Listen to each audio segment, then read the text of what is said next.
Morning, Robin. Lovely to see you. Morning, Chris. Good to see you too. So it occurs to me that probably members clubs have probably been one of the most difficult operations to probably run during this period of time, because with COVID, members can't come, I guess, to the club as much as possible. And actually, I know we talk about hotels struggling, but actually for clubs, it must be even harder when you're relying on annual fees and everything else. How has it been? Yeah, I think that's true. And I think the challenge comes where at a members club, you have a sense of loyalty and a sense of commitment from the members to something.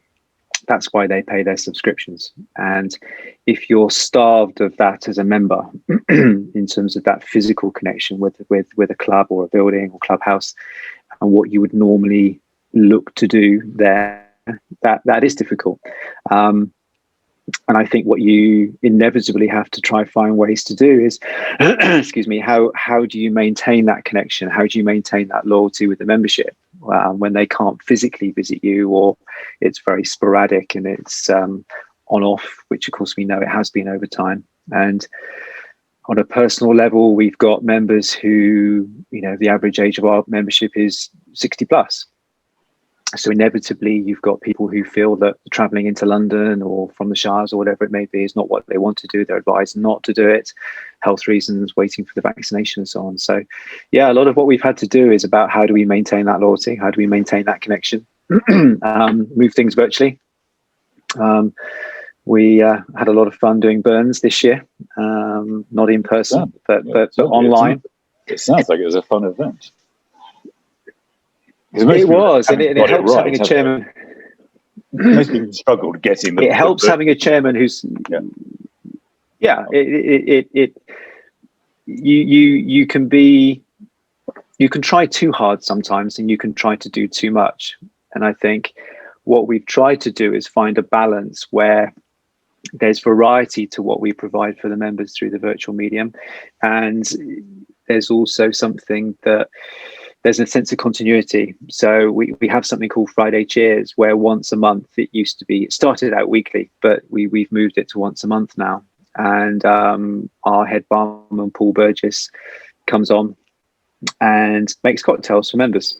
So we've gone through the whole repertoire over the last 9-10 months, gin-based, vodka-based, whiskey-based, cream-based, whatever they may be. And every time that he's on, he's there at the club in the bar in front of a camera, making cocktails, and 20, 30, 40 members are all at home in their front rooms or in their kitchen with their cocktail shakers. And we send them in advance what it is that they need to have from an ingredients perspective.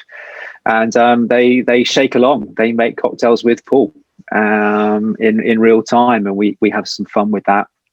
And there is that sense of loyalty, and there's that sense of members as well being able to talk to each other as part of that community, because that's what clubs are about. And if you've got members who feel that they have not only a connection to the club but to each other, and that's been removed, then you've got to find ways to sort of keep that going. So we've done that with things like Friday Cheers, the choir practice. Our choir now is almost 30 strong, and they come on what will now be twice a month, such as demand. They've asked me to fund it for 2 sessions a month, and we have a choir master who takes them through the repertoire and teaches them things. And we were able to put something online in time for Christmas with them. And Burns was great.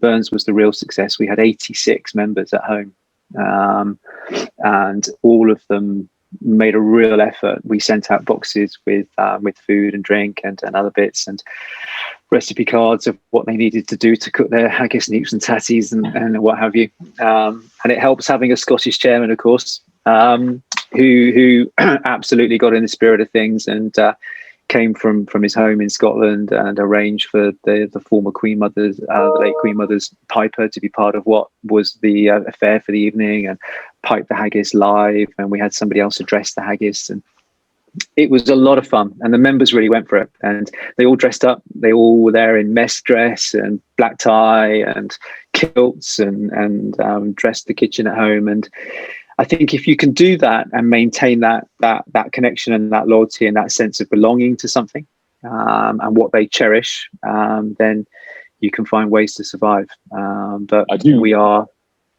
massively reliant on that connection and the renewal of the membership fees every year. So I was going to say, and how has that been? I mean, don't have to give me specifics, but how's that been in terms of how people have remained loyal to the club, or have they drifted away? They have, and more so than I'd actually dared hope, which was great. I mean, we had a sort of renewal rate of well over 90%, which was fantastic in the climate. I was quite bold. I continued my sort of 2 to 3 year plan with the board of putting seat fees up because we need to, as part of the sort of club's financial stability and long-term plan. And modest increases were communicated, and we asked members if there was a way that some of those who paid monthly could pay annually up front. We incentivized people to do that, and hundreds of them did. And that just helped from a sort of cash flow perspective at the beginning of the year. In January, that extra slug of money that came then is just very helpful at this moment in time to be able to see us through the next few months and hopefully get to a point where, with the government telling us what our roadmap is and what we're able to do and when we can get back to getting people in the club again fairly soon. It would be good to do. I look forward to that. It'll be nice. For you personally, how's it been? How's it tested you? How's it changed you this period of time?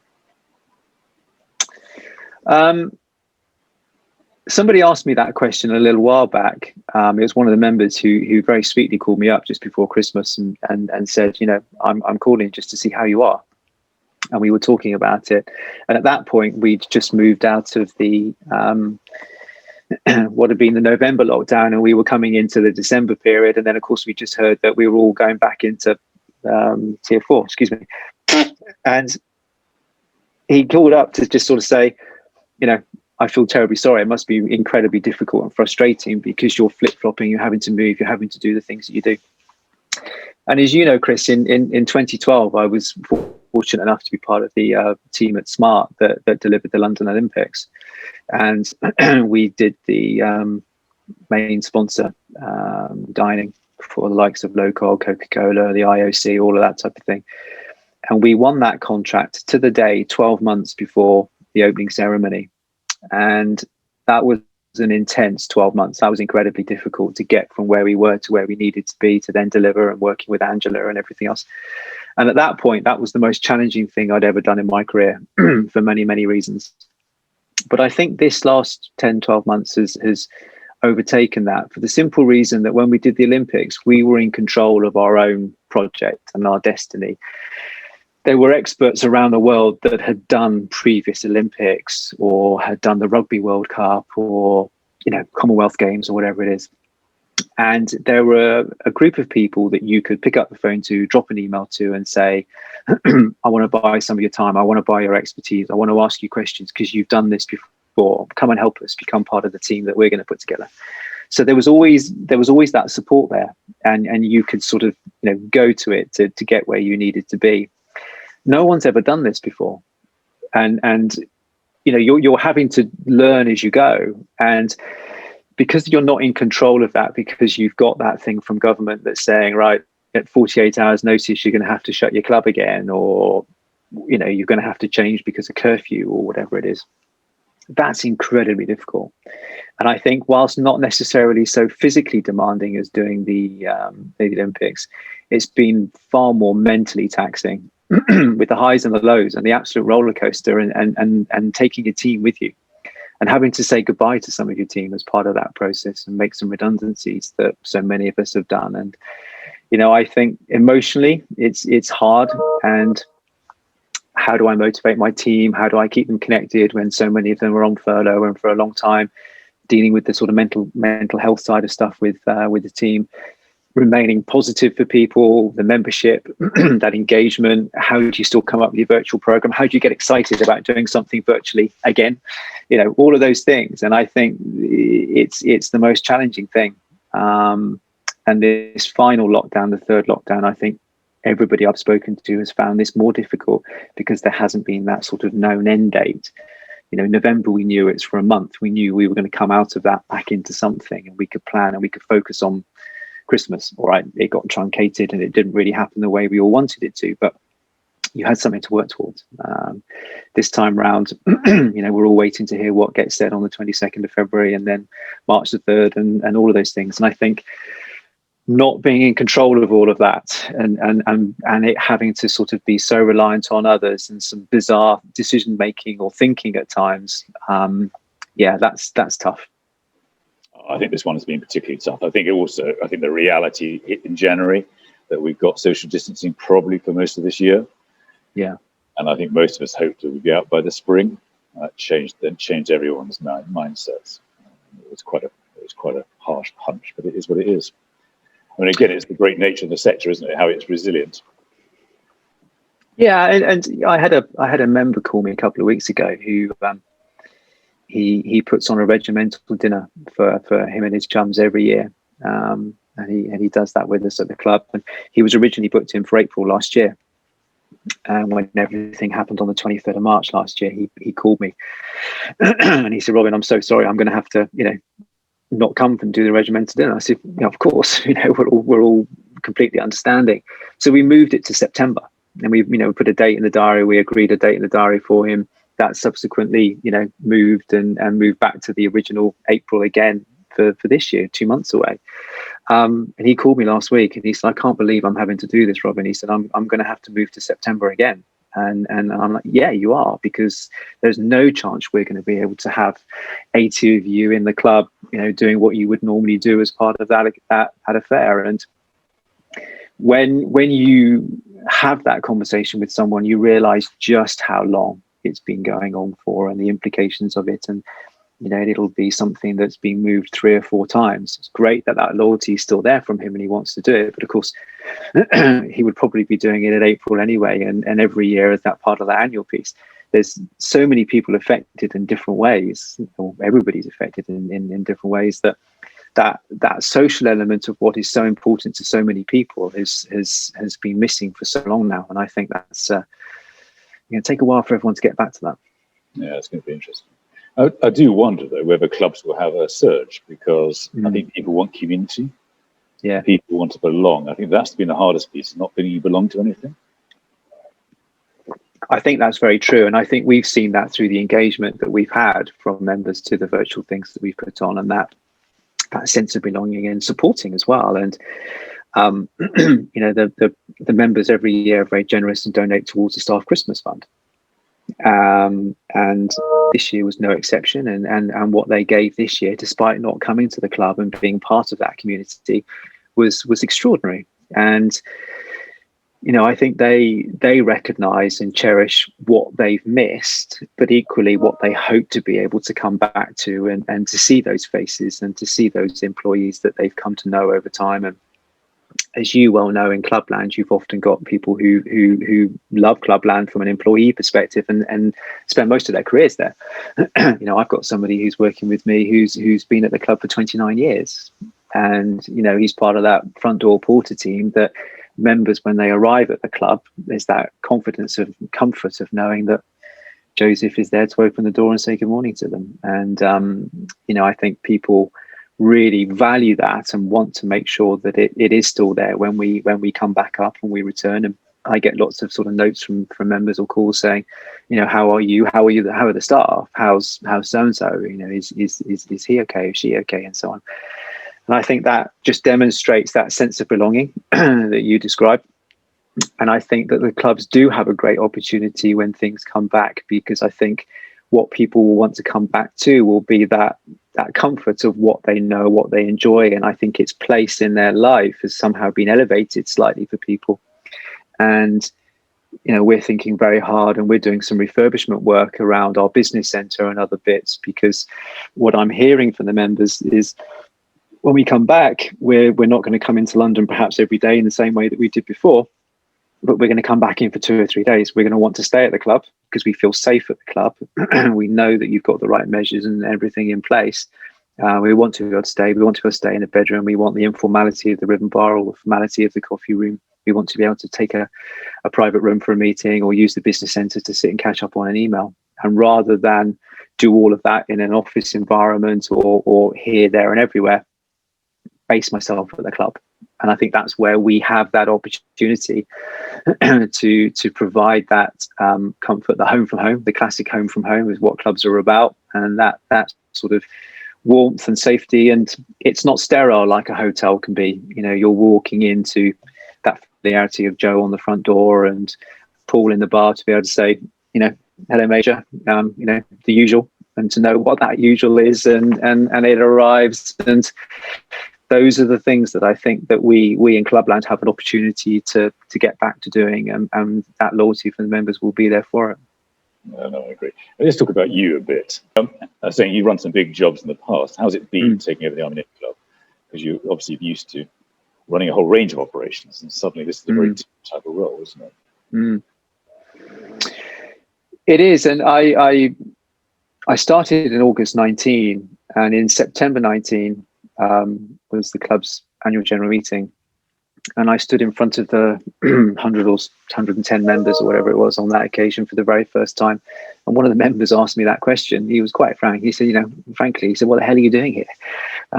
He said, if I look at your CV, he said, if I look at your CV, it doesn't make any sense at all. And I laughed and I said, no, I said, there's a fundamental thing here in that if you go back to some of what I've done previously, and there have been those sort of large sections of, as you say, diverse business, you know, portfolios that took in lots of different contracts and things. The one thing that's missing with all of that for me on a very personal basis is that sense that I could genuinely influence over a period of time and improve something that just you don't get in that environment where you're always slightly at the whim of a client, or that relationship is there from a contractual perspective or whatever it may be. And, you know, clients can come and go. You can get on with one and not with another. There can be a change of direction or a change of personnel within the organization that takes it in a different place. And that sort of not constantly looking over your shoulder, but that slight uncertainty is something that doesn't necessarily lead to that long-term continuity and that sense around planning. And I really enjoyed that element of having that when I was at Tate, and looking after the catering at Tate. And, you know, okay, it had the various galleries and the multi-sites, but it was for Tate by Tate. You know, that was our slogan.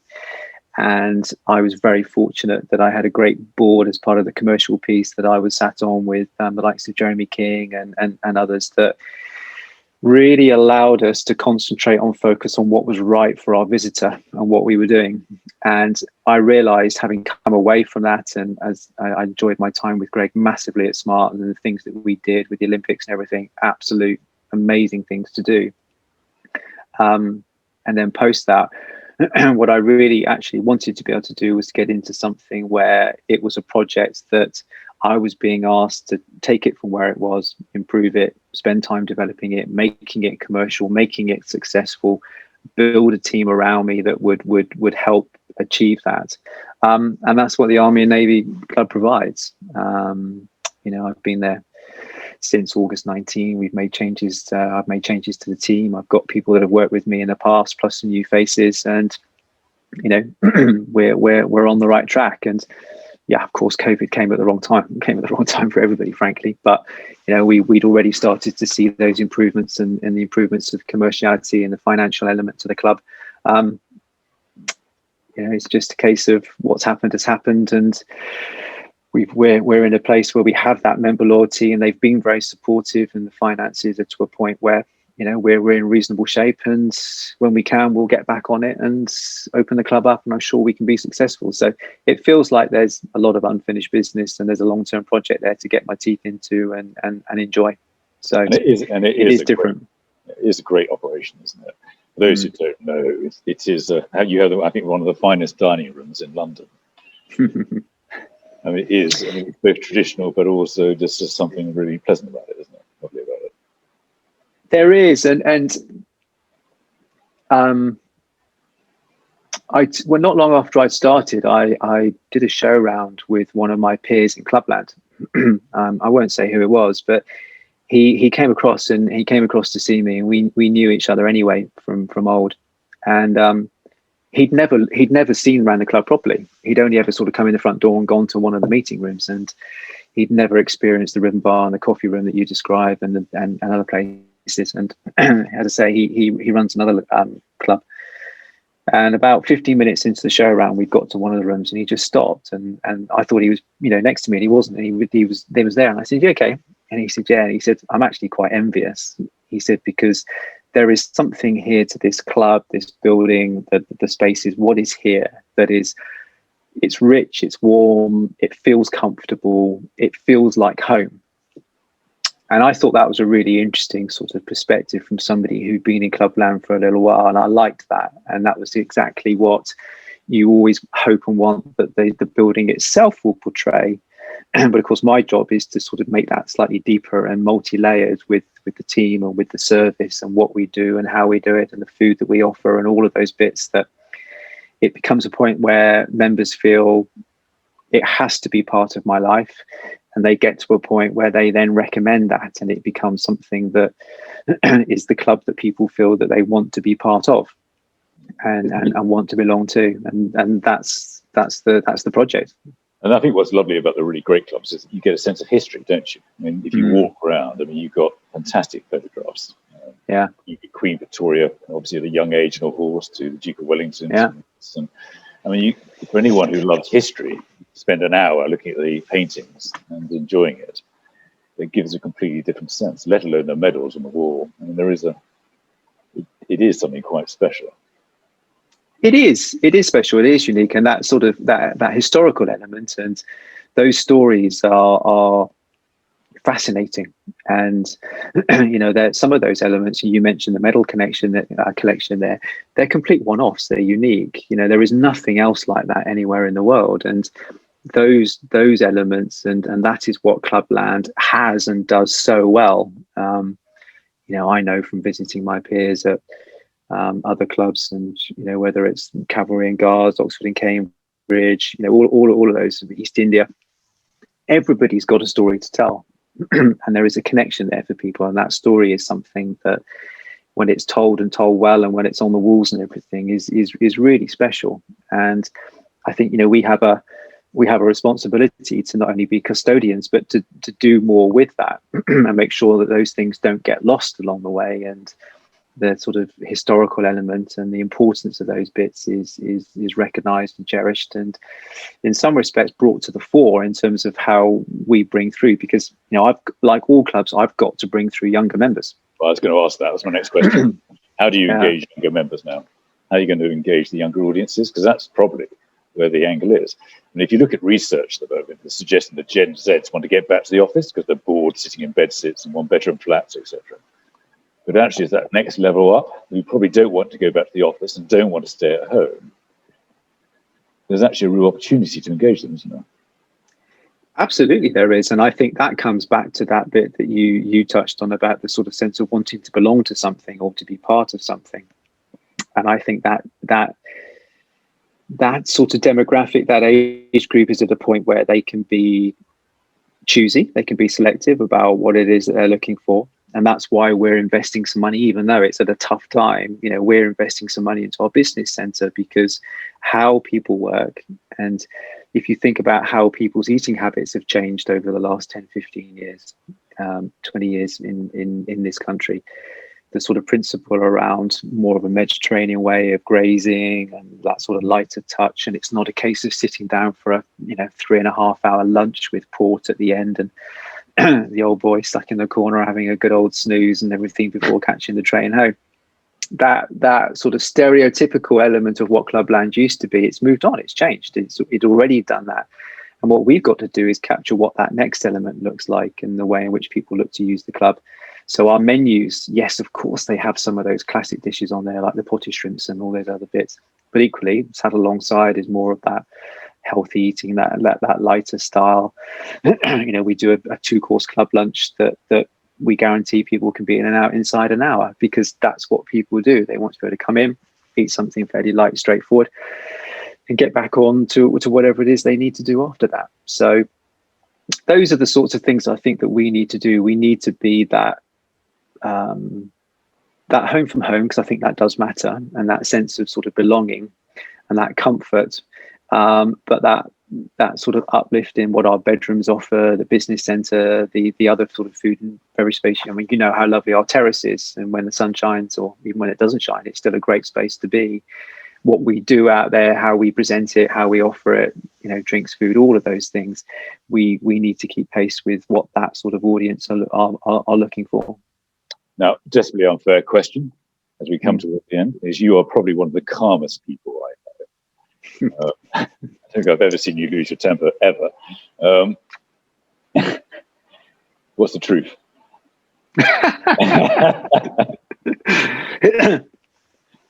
Well, probably if you were to walk downstairs now and ask my 9-year-old daughter, who I was helping with her homeschooling and her fractions earlier on, she would probably tell you something quite different. No, it takes a lot.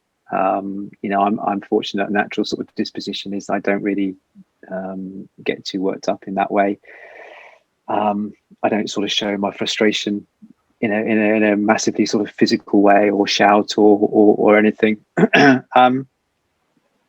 So, you know, I've been incredibly fortunate over the years in terms of who I've had the opportunity to train under, to work under, work alongside, and I've worked with a multitude, as you well know, one or two hotheads at one end, and you know, other people at the other end. And you know, as you go through your career, you get older, you mature a bit, you sort of calm down, and you realize and recognize that there are other ways than sort of losing it with people. And I think the key thing is that I learned a long time ago from one in particular, that, you know, always remember what it's like to be on the receiving end of something. You know, how would you feel? And I know how I felt when I got the, you know, Sir Alex Ferguson hairdryer treatment from a few over the years, and it didn't feel great, and that it didn't work for me, and I don't think it works for the most part.